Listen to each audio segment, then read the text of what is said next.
Continuamos con la unidad 13, Levítico. La purificación de la vida en Israel, leyes de santidad, las fiestas solemnes, amenazas, promesas, votos. Los propósitos de las reglas referentes a la impureza. Dios quería enseñar a su pueblo la santidad. Según las leyes, según estas reglas, era puro lo que podía aproximar a la persona hacia Dios, y era impuro lo que la incapacitaba para el culto o la excluía de él. La pureza estaba relacionada con el culto y por lo tanto se hallaba ligada a la santidad. La religión de Jehová tenía el gran propósito de hacer al pueblo santo y conservarlo en santidad. Eso es lo que nos dice en el capítulo 11, verso 44, seréis santos porque yo soy santo. Dice la palabra de Dios, porque yo soy Jehová vuestro Dios.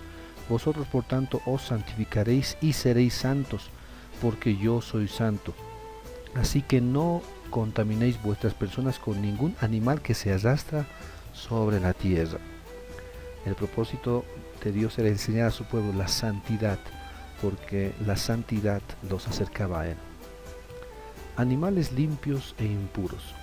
Israel debía comer solo animales de pezuña partida, que rumían, que son la vaca, oveja, ciervo, etc., que tienen esta característica de pezuña partida.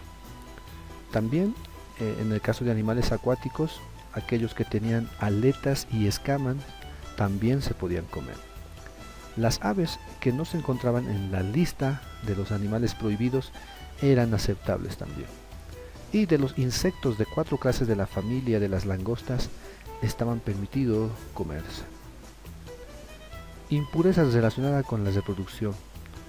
La mujer que daba a luz un varón quedaba ceremonialmente impura durante una semana, al fin de la cual el niño era circuncidado.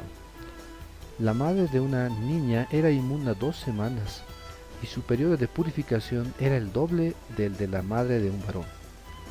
Los cananeos presentaban culto a dioses de la fertilidad con danzas sensuales y desenfrenado libertinaje. Las reglas referentes al flujo en los órganos sexuales se aplican tanto al derrame normal como al anormal. Podemos observar que nuevamente la santidad de Dios se está impartiendo al pueblo de Israel para traerlos siempre hacia Él.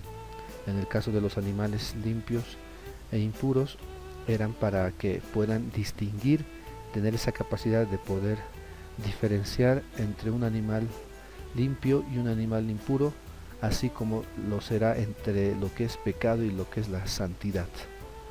Impureza de la lepra.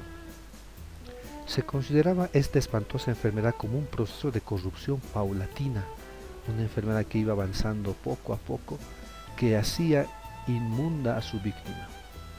Se hablaba del leproso como uno de ya muerto, o sea, alguien que prácticamente ya estaba muerto porque iba a morir poco a poco. Eso es lo que nos habla Números capítulo 12, versículo 12, dice la palabra de Dios: no quede ella ahora como el que nace muerto, que al salir del vientre de su madre tiene ya medio consumida su carne. Este verso habla acerca de la lepra de María, y esa era la forma en la que consideraban uno ya muerto cuando ya tenía la lepra. Y del curar al leproso como devolverle la vida también, claro, en el caso de Naamán era como volver a la vida, era devolverle su vida a aquella que estaba alejado de la sociedad y alejado de todo tipo de relación con sus seres queridos. La lepra se consideraba como una impureza y no como una enfermedad, y por eso debía presentarse al sacerdote, el leproso, para su purificación. El sacerdote debía tomar 2 avecillas. Una se sacrificaba en vaso de barro sobre aguas corrientes y la sangre era mezclada con el agua. Luego se mojaban la avecilla viva, el cedro, la grana y el hisopo con el agua mezclada con sangre. Se rociaba 7 veces al que había de ser purificado y entonces se ponía en libertad la avecilla viva. La sangre mezclada con agua representaba el medio perfecto por el cual se efectuó nuestra limpieza. Jesucristo, vino mediante agua y sangre, es decir, que Él es el sacrificio por nuestros pecados y el que nos hace limpios de toda maldad. El leproso era rociado 7 veces. El número 7 significa en la Biblia totalidad, culminación o perfección. La redención de Cristo y la obra del Espíritu Santo nos purifican completamente. 8 días después, el hombre purificado debía ofrecer 3 corderos. Uno era un sacrificio por culpa, el otro por pecado y el tercero como holocausto. El sacerdote ponía sangre sobre el lóbulo de la oreja derecha, sobre el pulgar de su mano derecha y sobre el pulgar de su pie derecho. Luego repetía este acto, pero con aceite. Esto representaba que el hombre restaurado se consagraba nuevamente al servicio de su Dios, así como a nosotros nos exhorta el apóstol Pablo a que nos presentemos ante Dios, nos dice en Romanos capítulo 12, verso 1, así que hermanos, os ruego por las misericordias de Dios que presentéis vuestros cuerpos en sacrificio vivo, santo, agradable a Dios, que es vuestro culto racional. Dios nos limpia para que le sirvamos. Él nos va a presentar santos y aceptos delante de Dios. Así que el problema del pecado para nosotros se soluciona con Cristo, nuestro Señor, por la fe en el sacrificio en la cruz que tuvo. Leyes de santidad. Para proteger a los israelitas de la apostasía, es decir, de seguir a otros dioses, de seguir la idolatría, se declaró que la muerte de todo animal apto para sacrificio debía ser llevado a la puerta del tabernáculo y ofrecerlo a Dios como un sacrificio de paz. Así los hebreos en el desierto no estarían tentados a ofrecer sacrificios idólatras. Dice Levítico capítulo 17, verso 7, dice la palabra de Dios, y nunca más sacrificarán sus sacrificios a los demonios, tras de los cuales han fornicado, tendrán esto por estatuto perpetuo por sus edades. Por lo tanto, cualquier animal que moría en el hogar, en el campo, debía ser traído al tabernáculo y ser presentado como sacrificio de paz. También esta práctica grabaría en la mente israelita, por una parte, el concepto de que Dios es el dador de toda vida, y por otra también quitaría la tentación de ingerir la sangre, la cual pertenecía a Dios. La prohibición de comer sangre se basaba en que la sangre era el medio para expiar el pecado, y por esto era muy sagrada a los ojos de Jehová. Consecuentemente, aun en el caso de animales no sacrificables, el israelita debía tratar con reverencia su sangre, desarmándola y cubriéndola con tierra. De manera que nosotros ahora no tenemos esta limitación en cuanto a la comida, al alimento con sangre, ya que para nosotros la sangre de Cristo es la que nos ha limpiado de todo pecado y no la sangre de los animales. Para los israelitas era muy importante que consideren con mucha reverencia la sangre y por eso la prohibición de ingerir, comer sangre. El capítulo 18 exhorta a los israelitas a no practicar las costumbres morales y religiosas de egipcios ni cananeos. La larga lista de prácticas repugnantes de los paganos sirve de triste comentario, por la cual Jehová mandó a Josué exterminar a los cananeos.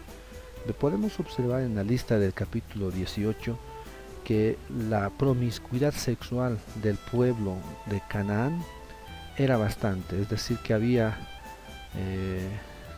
violaciones, había actos sexuales entre padres con hijos, hijas, hermanos, etcétera, y por esa razón dice el capítulo 18, verso 24 y 25, en ninguna de estas cosas os amancillaréis, pues en todas estas cosas se han corrompido las naciones que yo echo de delante de vosotros, y la tierra fue contaminada, y yo visité su maldad sobre ella, y la tierra vomitó sus moradores.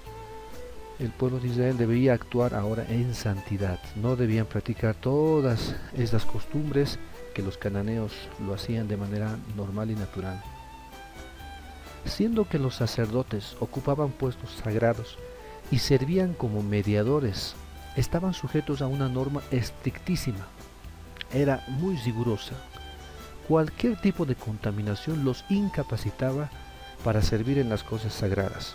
Debían mantenerse limpios de corazón y de cuerpo, así como también nosotros nos manda, ¿no? Dios, que estemos en santidad, que estemos guardando nuestro corazón, guardando nuestro cuerpo, presentándolo a nuestro Dios cada día como sacrificio vivo.